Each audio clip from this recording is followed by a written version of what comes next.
on now. All right. So we are waiting, still waiting. Oh my goodness, you are live. There we go. 7 seconds in. I don't know why my computer's slow. I had so let me open up with I had the IT Comcast here again, right? So they called me up.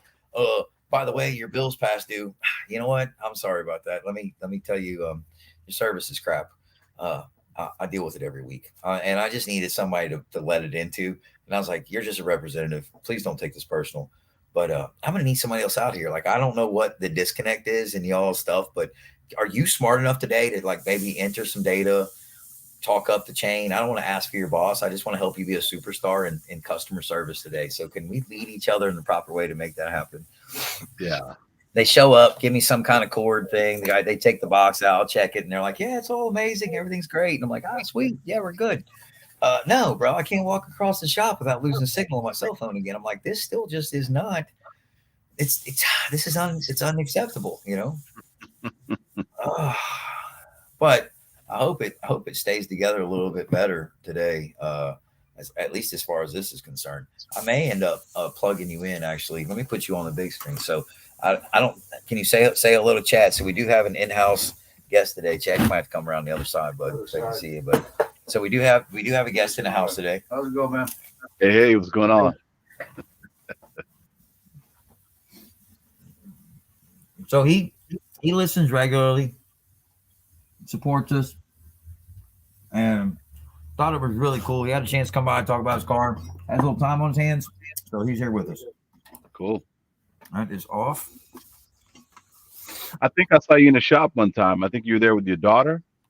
Yeah. Yeah, My son, yeah. my soon to be daughter-in-law. Okay. Yeah, come in. Yeah, I like listening to your show, man. Got a lot Uh-oh. You notice I'm the quiet one. This is the one. This is the one that talks the most.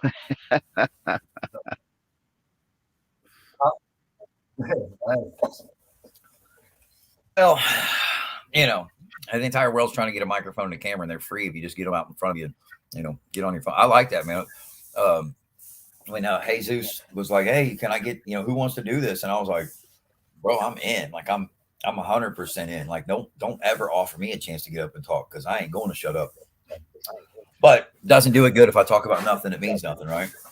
And so that's why we got. As I say, that's why we started it. It's why we got it, Ray.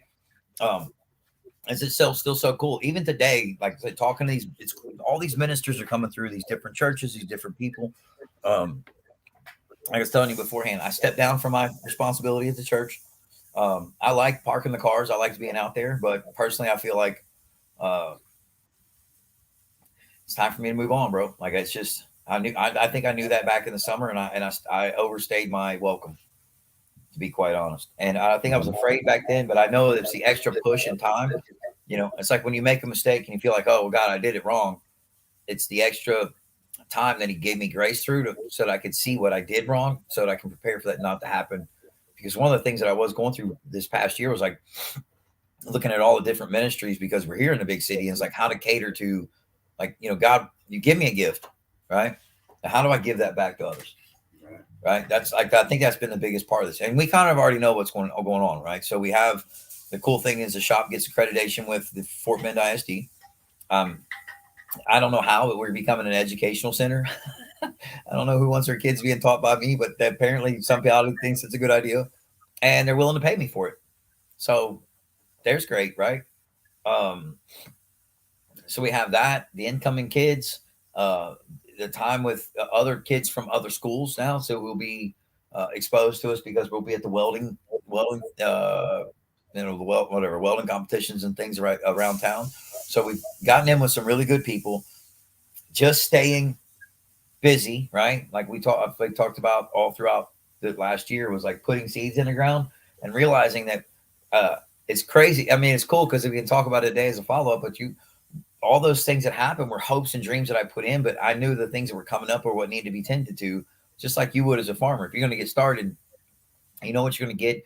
You're going to have some excess crop waste. You're going to have other things. You're going to be able to feed your animals. Like you got, it's a process. Like the whole thing isn't just you go out one day and like, oh, I want to be a farmer and buy whatever, a pitchfork and some hay and you're good. No, you actually have to sit down and plan and put time in.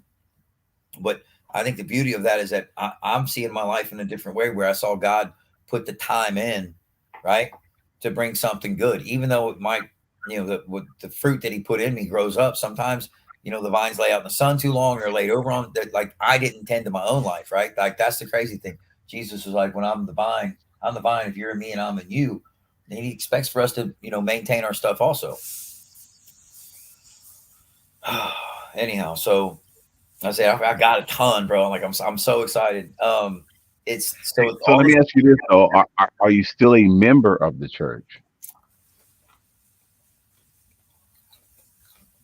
I'm a member of the body of Christ.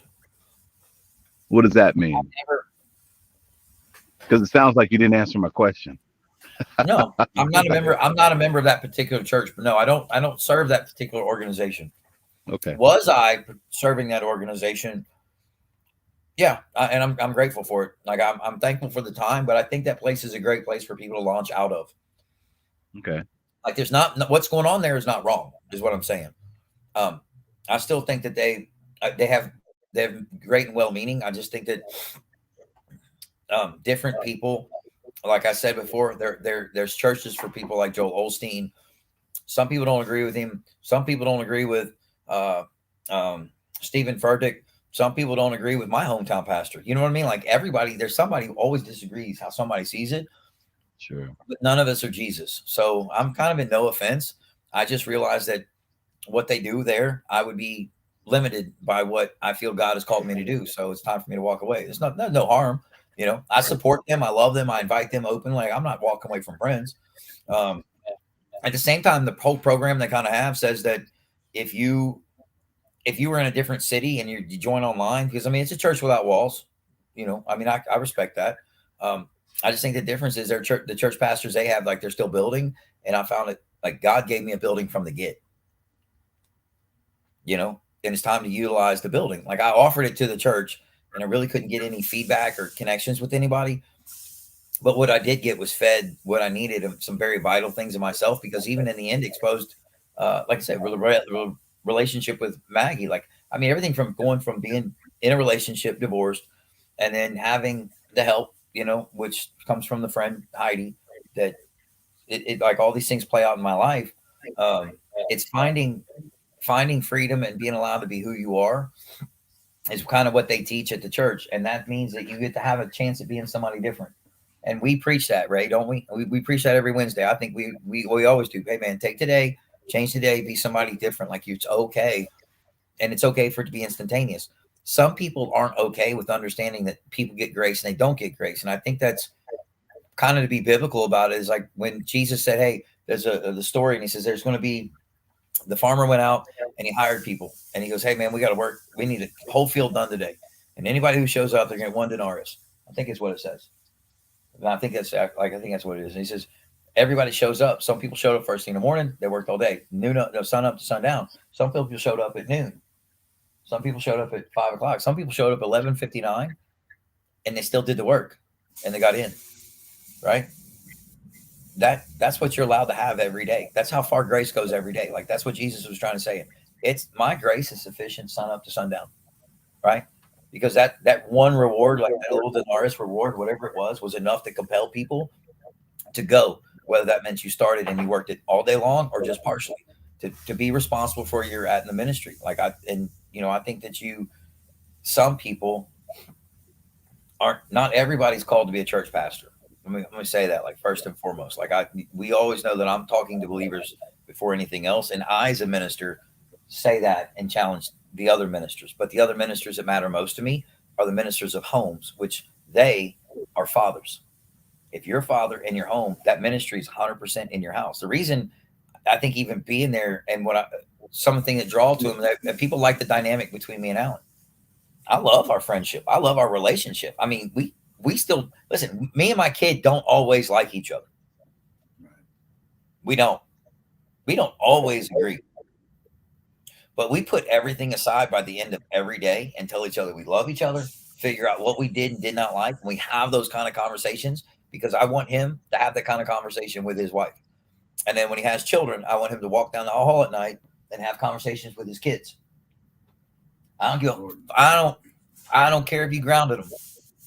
You walk down that hallway and you make sure you open that door and Spend time with them. And then you ask God how long that punishment needs to be for that child, not what you think it needs to be for that child. We ain't doing that as fathers. Right? Like, so that's what coming out of this, that what when they asked me to say, hey man, can you, like, we want you to teach other men like how to be like you. Well, I'm rash, bro. I'm an asshole. Like, I'm tough. I'm mean. No, I'm not. I'm a gentle giant. Like, I'm a little smaller than I used to be. That's all. And when I talk to them, like, if I don't want to cause offense to anybody, if there's still people who feel uncomfortable with me, that's fine. Like, I'm gonna go keep serving Jesus. And I'm gonna find some other churches to go serve in. Like, I'm gonna go show up at other places. I know, what God has given me so much of, I have a great ability to give back to other people, right? And I don't know what He wants me to do with everything I have. I'm not saying like I'm gonna run out and start feeding 50 people a week. Like, I don't know, bro. But I'm dedicated to go seek what God wants me to find. And I know that I'm in a spot in my ministry right now. It's like, this is the footwork, right? We know the next 4 years is the footwork. And when they asked me to do it at church, I said, what I'm trying to create, what I feel like God's called me to create, is a staple for where men can go to. And this is what I say with the shop. On Saturdays, we're closed, but I'm going to go to all these other churches and say, listen, do you have a men's group that's struggling? Because these assholes over here do. And they'll look at me and say, oh my God, he said asshole. Come on, man. You think because they teach Jesus a little differently than you ain't going to go over and show up, huh? How often you've been in church house? I'm calling them all. How often you been in church house and they're the only people selling Jesus? You ain't the only person selling Jesus, bro. He's not something that could be sold. He's something that has to be sought. And he can't. It says he has, the Spirit has to draw them to start with. If you draw them by the Spirit the way God did me last year, your life should look a whole lot different than it did last year if you've been walking in it from this year to last. 100%. I've had some of these guys say, we ain't got a church in America. Stop saying you a believer. Stop calling yourself Christian. Quit. Hot or cold. He going to judge you regardless. He loves you. And they're going to be that day. But that day of judgment is for reward, not for punishment, not for his children. He ain't bringing you in to punish you. He's just trying to figure out how much of that work you got done while you was in the field. Let me tell you something. Some people show up at the first in the morning and work all daggone day and don't get nothing done. Somebody else walk in and work 2 minutes and get everything done. I'm telling you, tell me I'm wrong. And it's a matter of what you do with what you got. And if you've got it, give it away. Keep giving it away. I promise you, man. You follow me, I give. I'm gonna give some more. Look at this place. But I got there's extra cars this week. I think the inventory of parts is probably triple at this point. The opportunity for income, contracts, customers coming in, like, it's, a few weeks ago, man. Also, and that's why we've been offline. So I was worried, But in that moment, I was still trusting, holding on to God. I said, what's going to happen? What God? What do you want me to do? Because I don't know. I mean, I was dealing with. I guess we should talk about this for a minute. Then I know Maggie got upset. She didn't want me ever to talk about us openly online. Like, and that's one of the last things she said to me. Was like, "Don't disrespect me by talking about us." I'm like, "Well, I'm gonna talk about you, and I'm gonna talk about everybody else because they're all part of my life. Like everybody, her, Heidi, Irene. I mean, those are the things that were relevant for the past year that I went through. And what I've actually found is like my like Irene is like we have very. I don't know. It's like I feel like I like an interior decorator. She's always telling me about her house and what she's doing and her things and her life. And I'm like, I'm really happy for you. You know what I'm saying? But I also understand that we finally come to a point that we're, as adults, hey, there's a boundary between the two of us. I'm never going to dislike you. If heaven's going to be on earth, let me start with her of all people. if anybody's ever been, I know her story. I know her personally. Mhm. I can't judge somebody like that, bro. Even if I, in my stupidity, participated in their life and being separated from it, I can't. I can't look at that person and say I won't. You know what I mean? Like I want the best for you. Like it wasn't us, but I really want the best for you. People say that, but they don't live it out. I'll go live it out. It should be lived out. You know, think about how many people right now have kids at home that are in separate lives, right? Because they have mom and dad, they're divorced, right? They're they're all an Irene. They're all a Heidi. They're all a Maggie, right? I mean, that doesn't like not. They'll say, "Don't group us all into the same thing." I'm like, no, but it's all the same thing. Like all of us come with parts, just like men when we're coming in and we have our broken lives and everything else. Like we're all trying to figure out how to get it right, you know. But our lives and where we meet are because of all the stories that are made up that got us to that point. And people be so quick to say, well, don't judge me till you read both sides of the pages in the book, or don't judge people based on a chapter you walked in on. I mean, go read a few of the back chapters for sure. Make sure you know that, whatever. But you'll see people who are different, and I think they should be. There's no reason to hate. There's no reason to have that kind of animosity. And I say, if nothing else, to say, I believe that if I walked into heaven, you imagine what it'd be like to walk into heaven and the girl you're with thinks that the other girl you dated, or the guy that you might be with, if you're a female, doesn't like the other guy, but he thinks he's going to go to heaven at the same time. Like, I'm telling you, that ain't going to happen. Like, if you have that open mentality that's out of your heart that comes out of your mouth, you're you need Jesus. It's okay to forgive and stand on opposite ends of places, and it doesn't mean you have to be friends with each other and be in contact every day either. But I think it's a heck of a thing that if you walked into one area or not, we're not in high school. The shit happened. None of us like the fact that it did, and that's why we need Jesus to start with. But who are we to stand there and look at the other person and not like it? Like, you free to always walk away. You always free to walk away. Go have peace. But I choose to live in a way such that, like, my numbers, like anybody who wants me can find me, you know. And because if you feel like, again, for anybody else, if you ever feel like you got somebody you cannot talk to, call me. Wake me up in the middle of the night, because I got people that call me friend who've done that to me, and they don't talk to me today. Sometimes I let go of some people. I find some new friends. You need somebody late at night, call me. We talk. Listen, find something like whatever, but don't ever get to where you feel like there's nobody there. Jesus will be there. And if you don't believe me, call me. I'll show him to you. I'll bring him to you. You know. Um, so anyway, that kind of sets up going into I guess what to do now, right? Like, I mean, I I'm regretful for the issues. I'm over some of the sorrow that I've had. I've been able to heal and walk through some of the relationships and smooth things over. I had to I've made the attempts to make peace in places that they are. I've had the conversations I need to have. Um, I'm trying to step into February with something totally, you know, just take this step, man. Like that's what this is, the path ahead and the vision. Let's go with it. Like, I was pushing on God to answer me, and today I got it. I'm very certain today that I got it. First, third, and fifth weekends of every month. That's when divorced fathers, kids that don't have dads, get stuck at home with the mom's boyfriend coming over because he ain't supposed to be there. I don't care what kind of crap situation you can come up with, good or bad. The one thing I know about being a divorced single father is it's hard when you don't have any money, because I was a father that paid his child support. I was fortunate enough to finally gain custody of both children, raise my kids, and do things differently. But had it not been for the person that my dad taught me to be from the get, I never would have been able to overcome the situations I was fixing to go through. Right?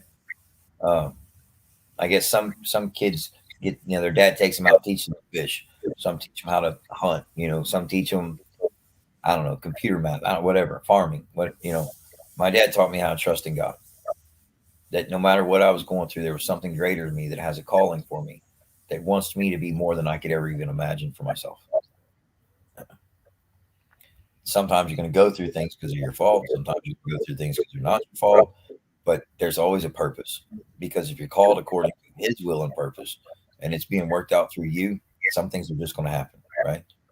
But I trusted through all that, and that's what I really want to share. I want to share when they asked me, said, "We'll do a men's group." And I'm like, dude, the only way I know how to do this is the way I watched my father do it. My dad was a leader of men.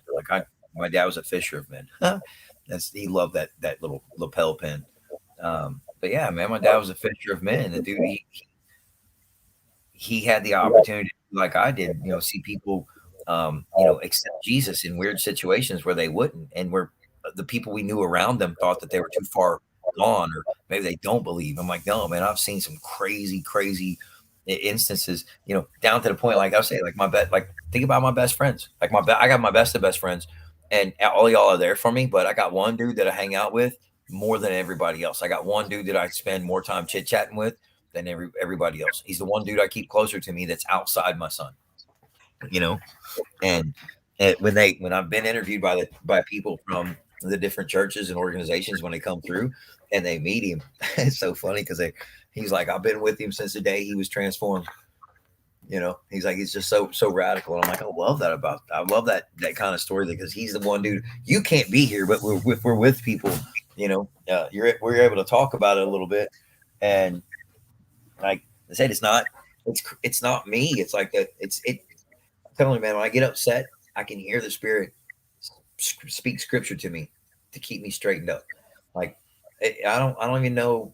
I don't know why my spirit reacts the way it does, like my mindset and thought. But the past couple of weeks, going through everything you were saying, like, man, you're going through a lot. Like I am, bro. I'm trying to find where I'm supposed to be, and I knew I was going through spiritual warfare to get where I'm sitting at. But it mattered to me to get where I'm sitting at right now. Spiritually, that's where you got to get to. If it's your work, it's where you got to get to. Whatever's going on, it's what you got to get to. And so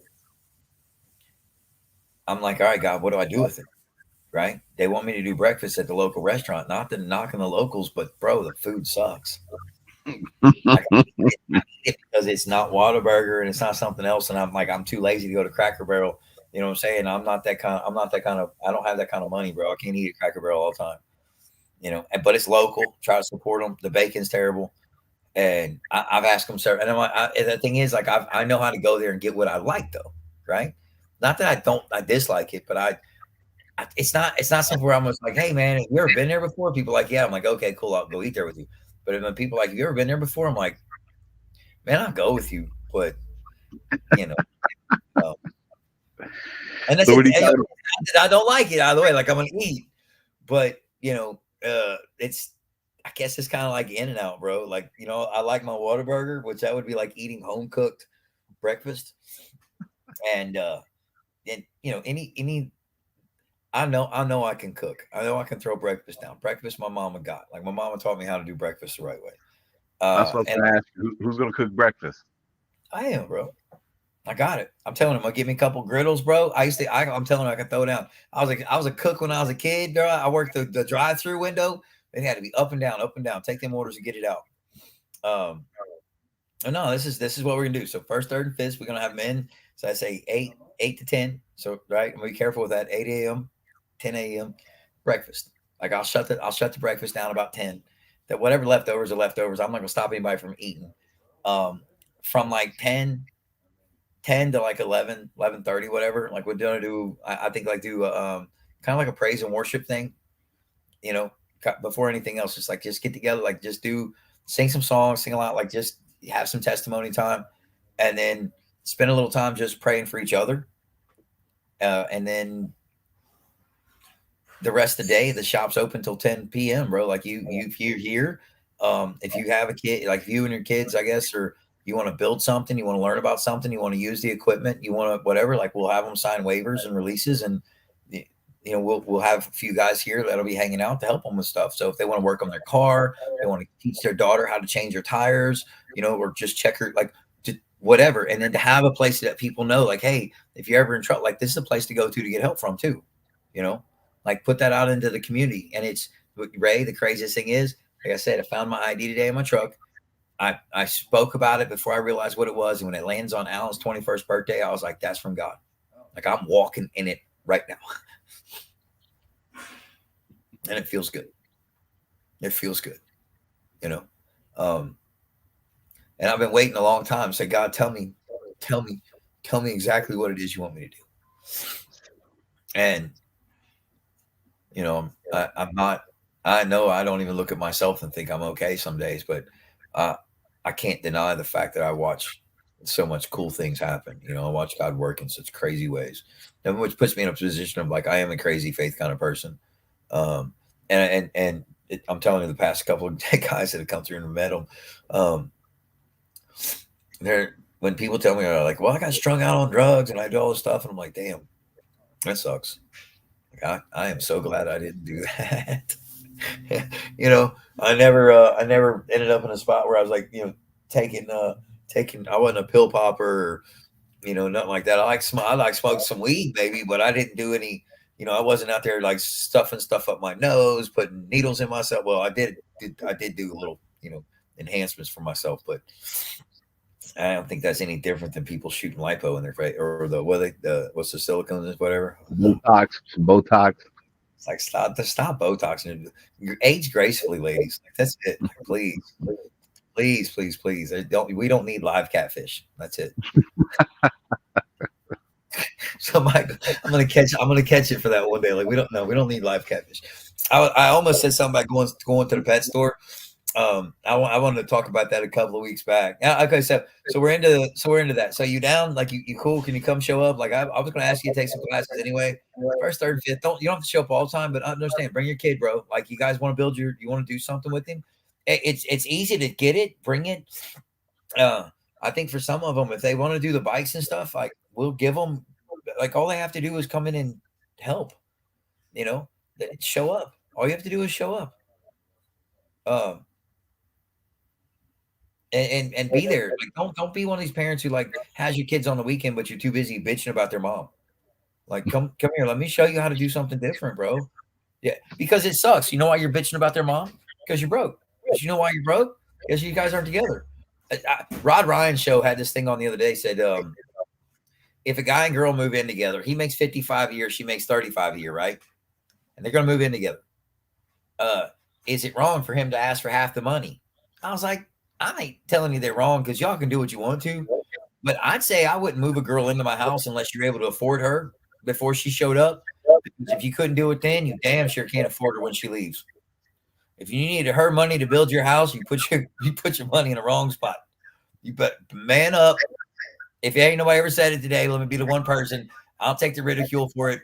But you show me a man who done locked his life in with another woman, messed around, caught 18 years, and didn't even have to go through the divorce process, right?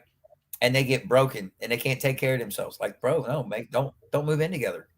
If you can't afford her, don't bring her in. It reminds me of a buddy of mine a long time ago. He's like, he said, Ray, if I make 50 and she makes 50, I got 100,000. No, bro. That's real talk. See, I'm of that school, man. He's still married to this day. He's still married. I'm not saying that. I'm saying though, but if you're gonna come to the table, if you come in, what they're like in society where they're coming to the table, I'm not even against. It's very difficult that we have. Okay, so let's go. What's crazy, right? In the church, there's people who serve their purpose, right, and they get engaged. I'm not saying all of them is doing it,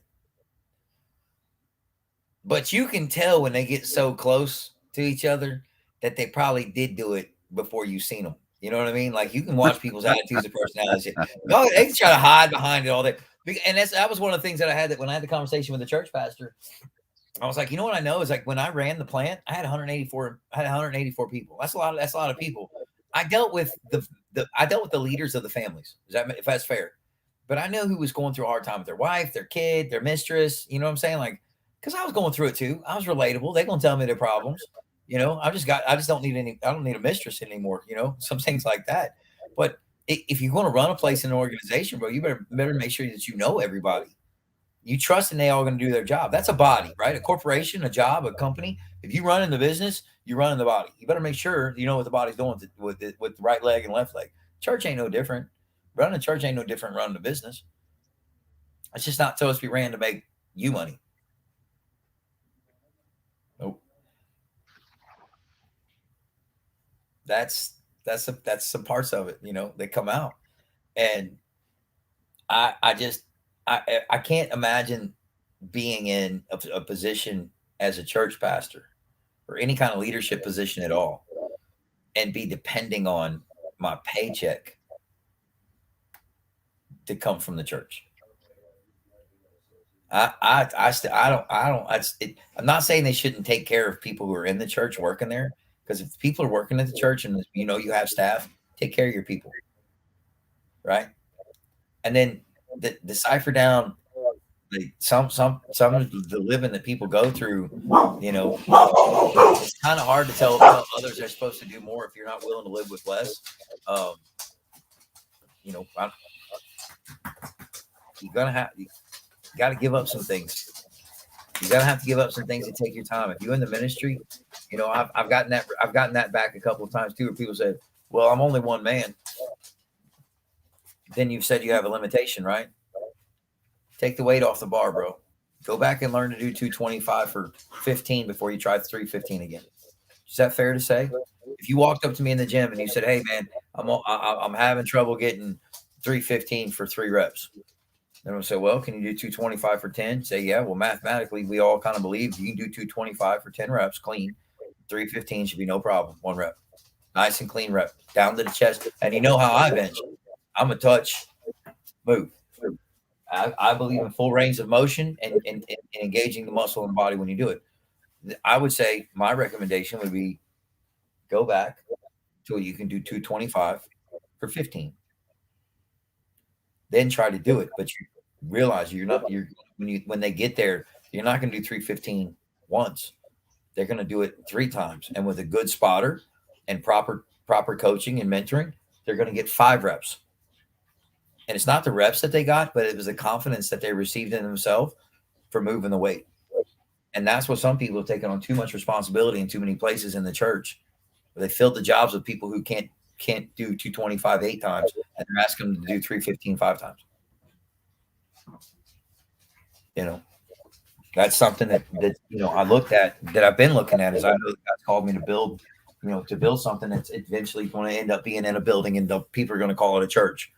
I don't want to be a church. I want to be a body. I want to be a servant. I want to stay there. I know God's called me to have a position one day that, and I'm walking in it. I have men around me that respect me enough to listen to me and hang out with me and encourage me and sharpen me. Remember Cody Palsoda from Gold's Gym, the trainer, younger guy. Oh yeah, yeah. Mm-hmm. Ran into him at church. Got his phone number the other day when I saw him.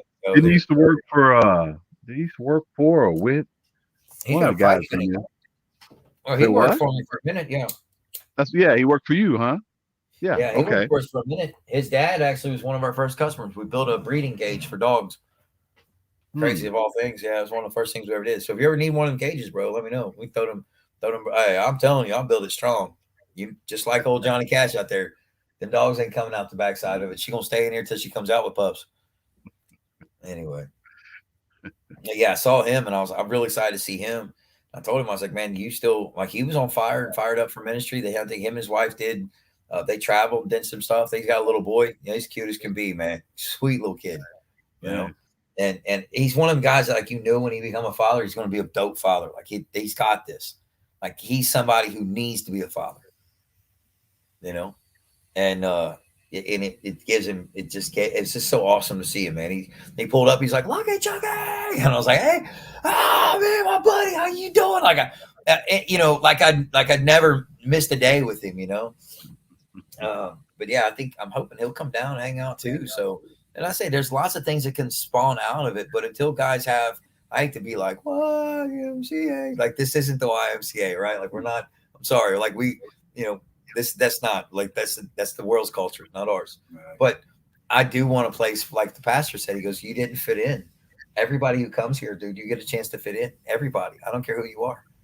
Like I don't. I hate when people, when like, well, I say the word hate's very strong, but when I was younger, we'd go places with my brother because he was handicapped, and people always looked, and I wasn't like if I caught somebody looking, I would walk over and be like, "You want to meet him? Like he's really cool." Right. Like that was my approach towards my brother, not being like, "Why are you looking at him, dude? God made him a retard. It's none of your business." Like, no, man, my brother was awesome. Like having an older brother who was in his position humbled me, and I'd have guys at school or whatever think they was so hard and tough. I'm like, hey man, you want to see my older brother, bro? He don't live here. He lives over, one town over. But you want to go see him? Had no idea who was walking in. Where's he at? I'm like, well, he's in like a rehab home. Take him in there with a bunch of handicapped children. Right. Watch big dudes realize how grateful they should be Yeah. that they're so fortunate to be a dick the way they are. Right. But it changed lives, man. I'm telling you. So somebody who couldn't walk, talk, say anything but lay in a bed, God love him to death. I watched people's lives be changed because God had a calling and a purpose for a person that nobody suspected to be even holding God's glory and gift inside. Right. You know, like I got to witness some really amazing things with God throughout all my years, and so I'm very hopeful. Like say stepping into this, I know it's kind of like say first, third, and fifth on the weekends. I'm going to travel to some churches, see how the chop or the people that were here on the weekends can serve other people. Go out and serve the widows. Go find the fatherless. Go. You know what I mean? Like actively get out and search, and just knock on the doors. There's church pastors out there right now in these small churches, like Ray, like yours. There might be one person in there who could benefit from spending time at the shop. God gave it to me. I want to give it back to them. Right. It's not mine to hold on to. I already have so much other stuff going on. God's already doing. There's already so many amazing, great things. And think about it. The YouTube stuff. They said, "What are you going to do with it? What are you going to do when they find out? When people find out what you are and they go to your YouTube channel, what do you want to do with it?" And I'm like, I want them to find out who I am, and that's why I upload mostly videos of breaking bread to my YouTube channel. I want them to meet the person behind it and find out where it came from. Dig deeper. Right. Stop looking at stop scrolling to the cover. You know why we don't have we have no kind of attention span? Because it's like 3-minute TikToks. Like I myself some days I'm like, oh my God, it's 3 minutes. I don't know if I can make the whole thing. Mhm. But then the next thing I know, I've spent 2 hours on TikTok. 3 minutes at a time.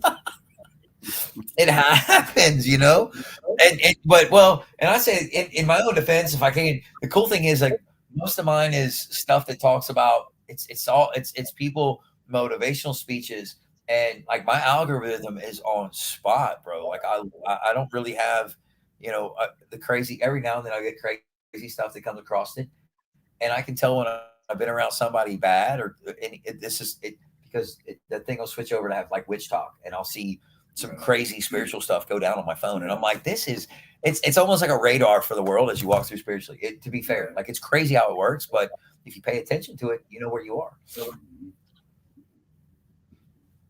yeah, maybe the chance to go into some of these churches, man, meet some guys who, without other reason, it might save them from cheating on their wife. It might save them from kicking their kid out the house, putting them too far away. Might save them from holding a grudge against their sister, or cousin, or mother, or father. Deal with it today. Like let go and live openly, live aloud. Let God's like, if you truly trust, like take that and let it breathe in you, because that's what it does for me, and that's why I changed. Like that's why I feel I still look the same. I still have the same bad habits of some sorts. I'm not perfect. There's no such thing as perfect. Perfect is something that we tell ourselves that it exists so that we could be okay. But we find perfect and we validate perfect in other people instead of ourselves. Right. Or we look for other people to validate what that perfection is in ourselves, in us, knowing full well that we were created perfectly in His image. Right. We all are an exact reflection of what God would look like collectively. But you can't, like, just like I say, the little pixels on the picture. If you took him and blew him all up, all of us would be what it would take to lay out what he would look like to start with, and you can't even fathom it. It's, that's the greatness of all of it, and maybe why it's so bright is because inside of all of us, the Word of God says, "In Him, in the beginning, the Word was with God, and in it was the light of men." That's the light that shines through all of us that we reflect back to him with our lives. I think that's what God's looking at. That's what he's looking for us to do. It's very reflective of how you feel. Like, I can try. I know right now, if I came around Ray, you probably wouldn't have to say a whole lot to me about Jesus, but I know you're different. You're probably something a little more unsuspecting that people would come around us walking into one of those places in a pipe case and go, "Man, I don't know if I can tell you everything that hurts me right now." Because you look like somebody who'd tell me to suck it up and shut the fuck up. Heard that my whole life. But you're not. You're somebody who would sit down with another guy and say, "Man, I've been where you've walked, and I don't know what to give you except what tell you what God's grace has been since I was where you feel like you were, or where I feel like I was in my life, where you tell me you are." Right. And then to walk that out forward and say, "This is the knowledge that I received of the good and evil that's been available to me, and of what my choices make and break in me." Yeah. That's I tell young men that a lot. I say, "Hey, man, if the girl you messing with, she got baby daddy, yeah, leave her." What?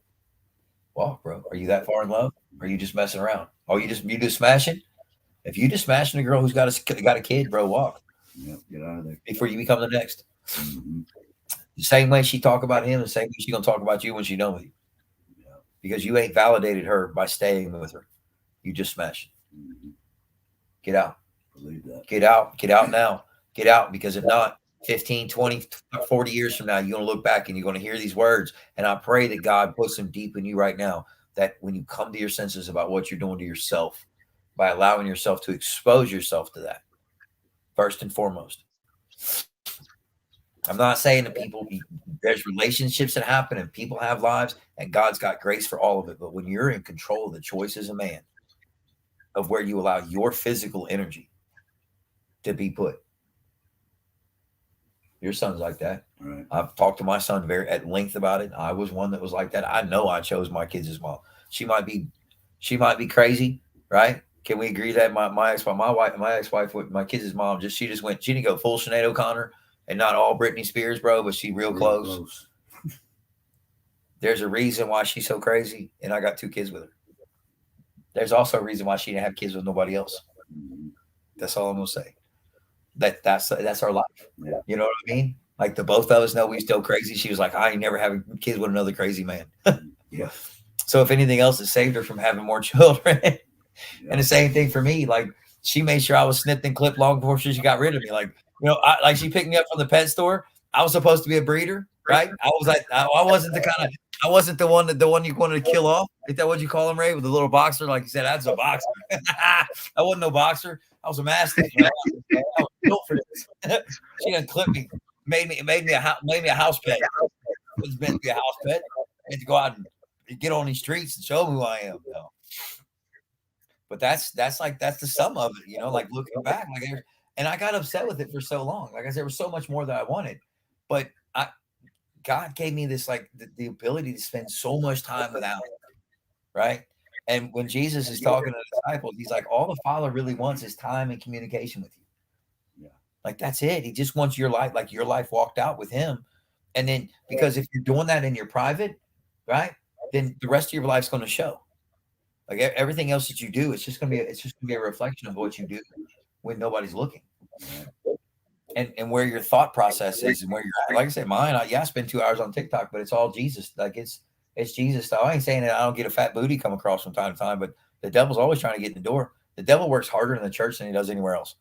100%, bro. He is killing Christians right now, like left and right, just slaughtering them, knocking them off. And the worst part of it is most of these people are walking around believing, think they okay.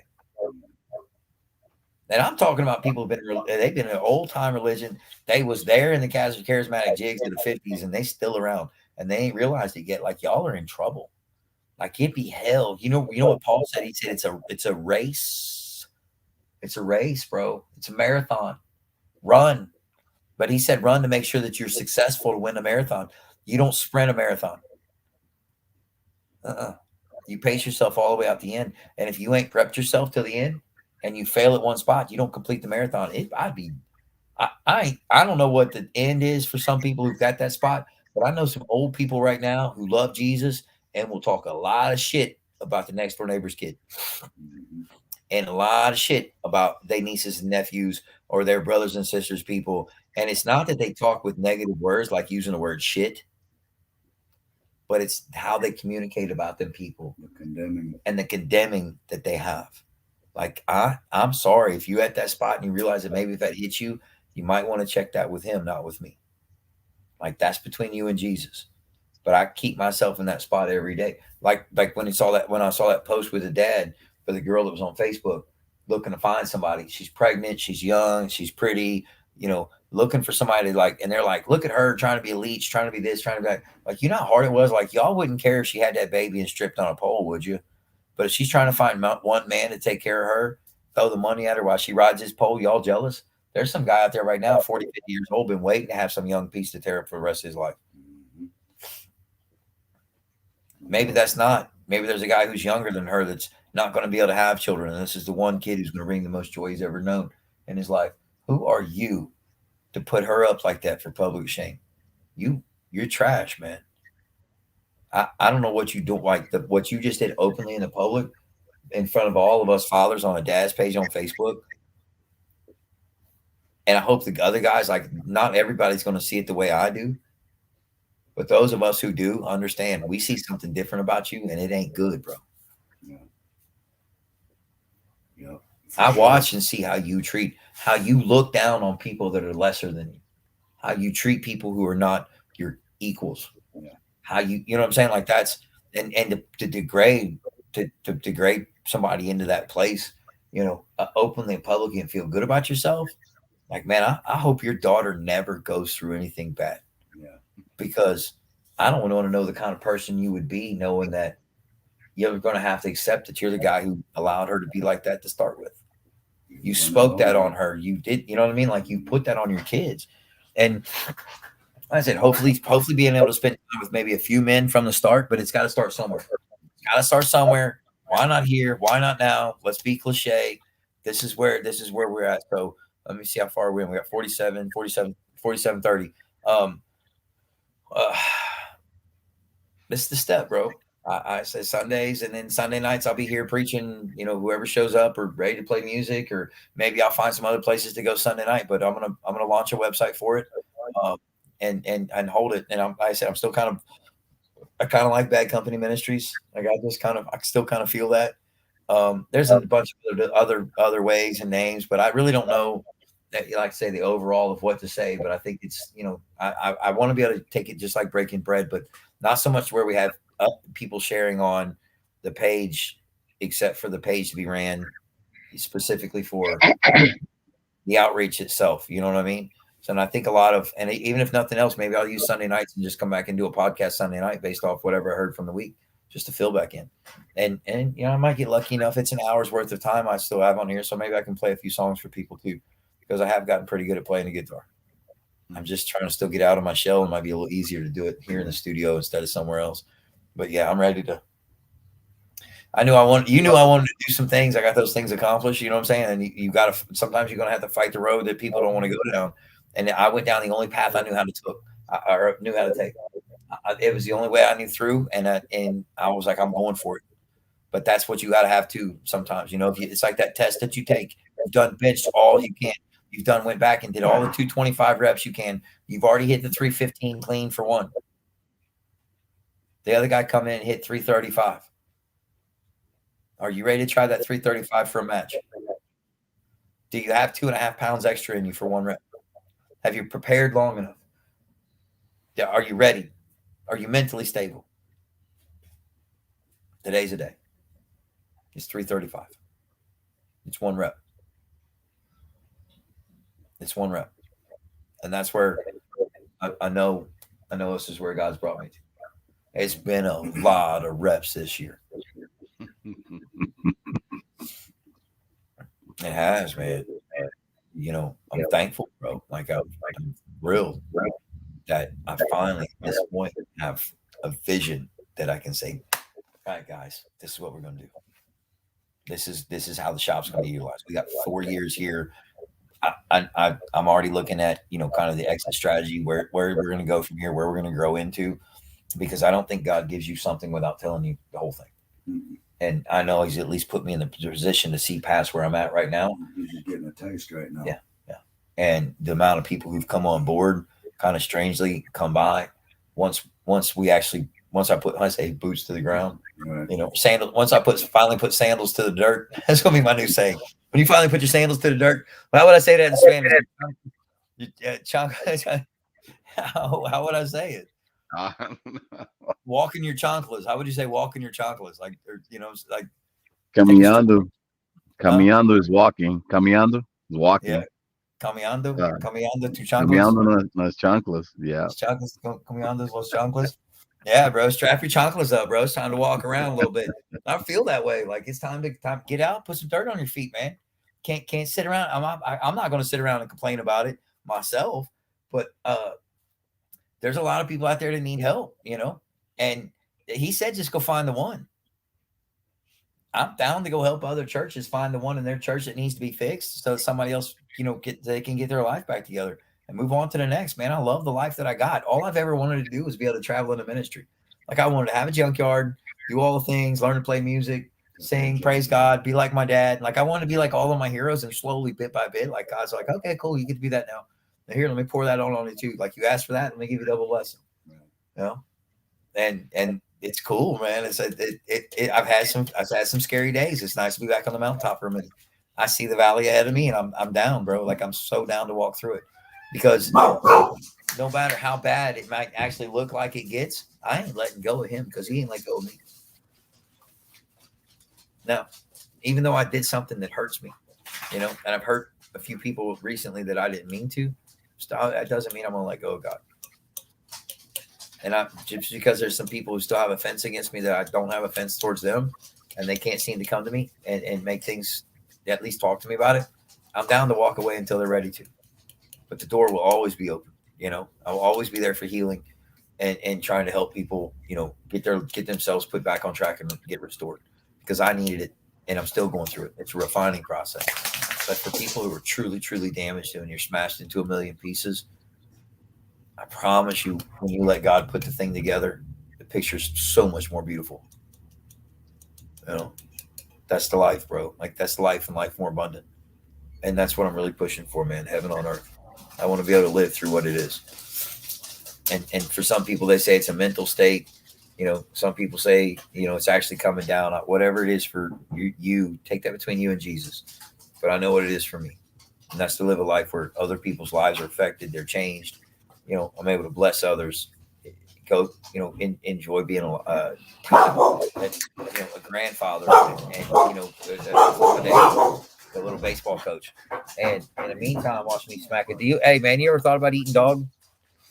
Because the apocalypse ever happens, bro, these dogs are going first. The little fat ones, especially because she barks too much. Barks a lot. Anyway, all right, man. Let me get you out of here, brother. I love you, man. I think. Yes, sir. So February 5th is the first day we're going to do something here at the shop. Okay. I'm going to plan it for a little later in the afternoon that day, because I do have to go down to the welding thing. So it's probably going to be like a 12 in the afternoon launch, middle of the day launch. I'm still going to do a lunch of some sort, or maybe, we'll do hamburgers and hot dogs just to get people out on that first day to say, hey man, just welcome. We're here.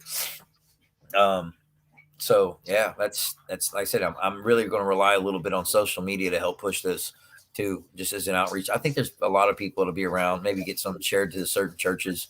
Like I said, just have them. Hey man, if you got young people that you just want to do something, it's time to live life differently.